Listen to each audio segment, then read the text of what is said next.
Hey everyone, welcome back to the Cyberscroll.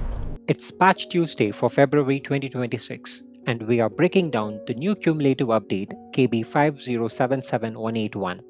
This update it's both versions 25H2 and 24H2 with some critical fixes and some smoother cross-device features.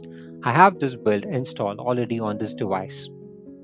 First, the bug fixes. If you were missing the password icon on your lock screen, that's now fixed. You can now see your password icon over here. You can switch between your PIN or you can enter your password and then do a login. Next, security is tightening up in settings.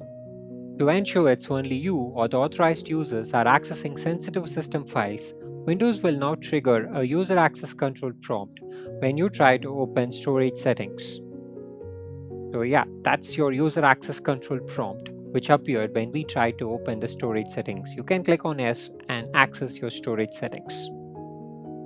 Now, for the features rolling out this month, Microsoft is improving the MIDI experience on Windows 11 with enhanced support for both MIDI 1.0 and MIDI 2.0, which is great news for music creators. They have also enhanced cross-device resume. It is now much easier to continue activities from your Android phone right on your PC.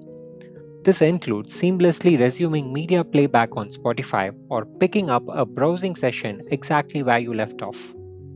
Also, a quick note on Secure Boot.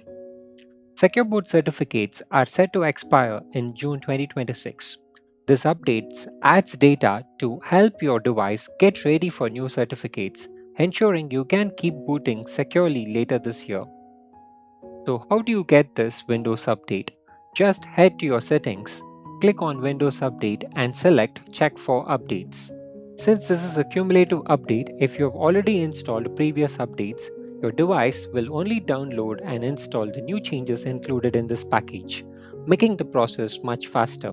So that's the wrap up for KB5077181. If you found this helpful, please hit that like button and subscribe to Cyberscroll for more Windows updates. Thanks for watching and see you in the next one.